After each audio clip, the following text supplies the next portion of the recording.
Hi, this is Lisa Williams, and my research proposal is on the examination of LGBTQ expression in the workplace and levels of job satisfaction.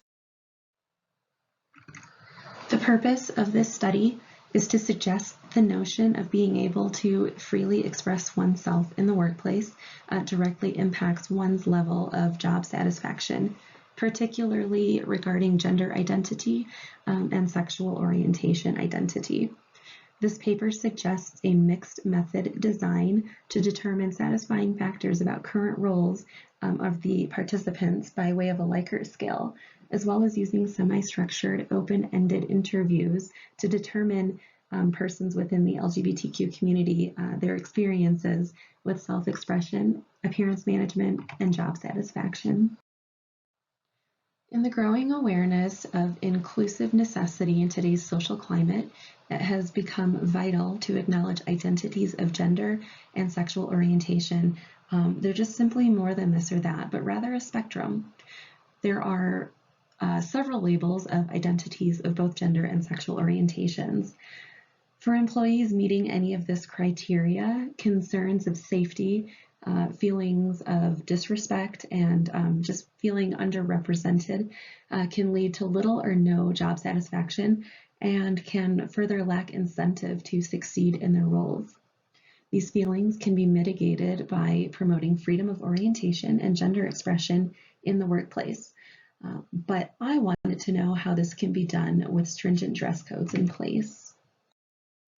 While some argue that appearance management contributes to a positive workplace culture that breeds confidence and collaboration, others argue that dress codes perpetuate heteronormative gender assumptions.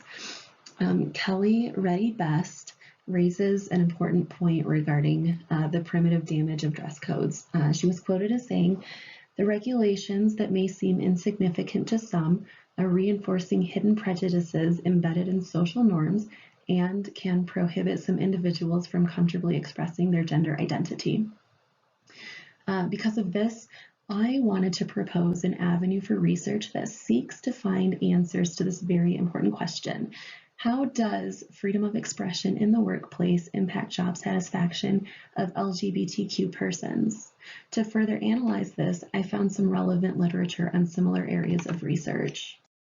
The tier-hole source is a comparative conceptual piece that uses a legally sanctioned discriminatory lens to examine the legal protections for transgendered persons and the lack thereof for UK-based cross-dressers. This source showcases the legal challenges, citing that there is no fixed gender identity for cross-dressing individuals who refuse to identify with one gender or another and will remain lost between identities. This paper concluded that, quote, "the sharp distinction between male and female can no longer exist. The law should instead recognize a wide range of sexual identities. This will not lead to forcing people into a bland androgyny, but will recognize the complexity of every individual." Okay, so the next source by Fetterman and Reichel Elias.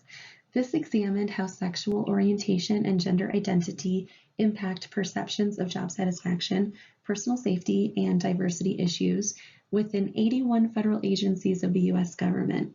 Data collected from a 2013 employee viewpoint survey through OPM, or the Office of Personnel Management, found that responses recorded to job satisfaction and personal safety were mostly positive, but found a stark contrast in recorded responses to diversity issues.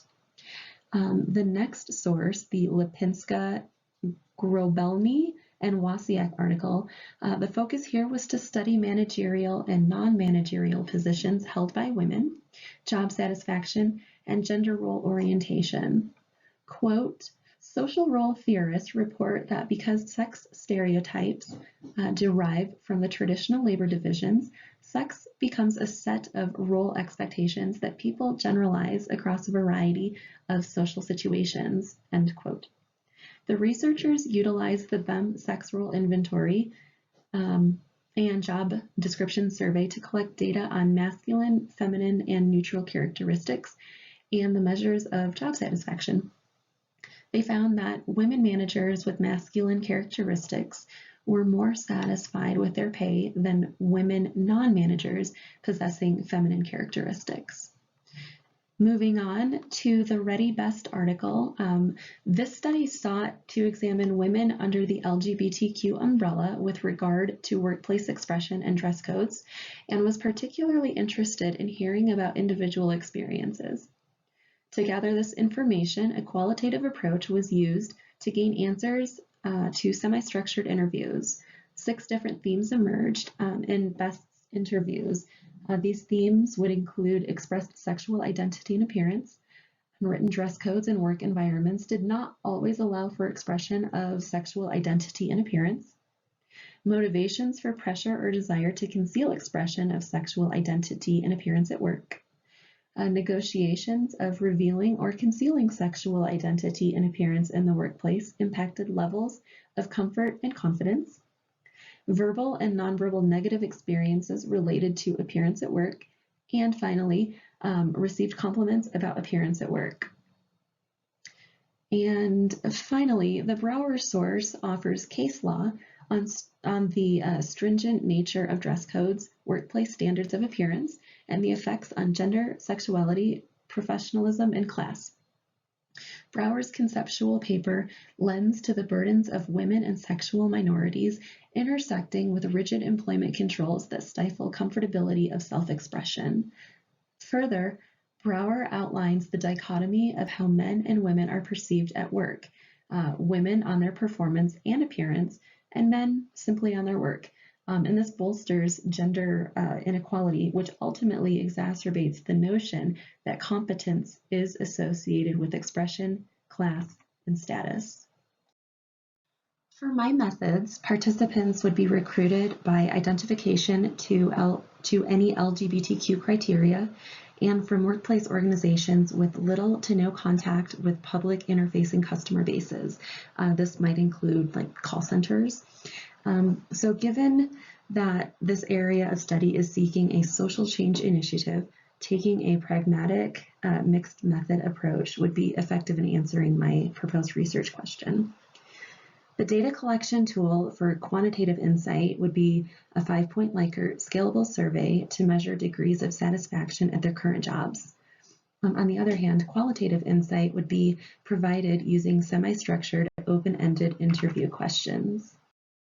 The proposed job satisfaction survey would include statements like, I am appropriately compensated for my work, or when I make a mistake, it is addressed from a place of learning instead of punishment, or I am encouraged to participate in decision-making that involves my work.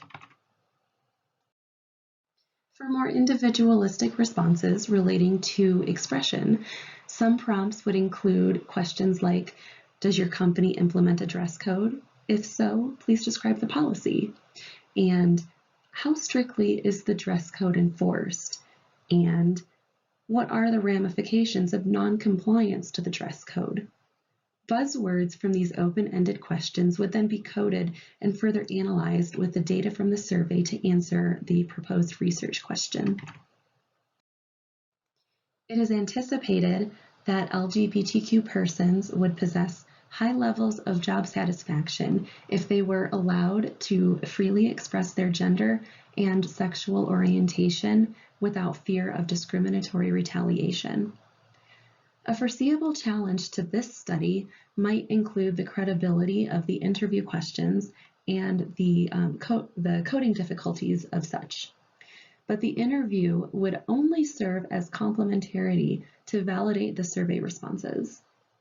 In this study, a second researcher to analyze the qualitative data should be used to alleviate any possible bias during the interview coding. While the attention of this study was geared toward employees in non-public roles and only looking at the participants' expression in the presence of their colleagues, another study could look at more public roles, such as healthcare and sales. The juxtaposition of colleague perception and customer perception can potentially provide a deeper depth to this research.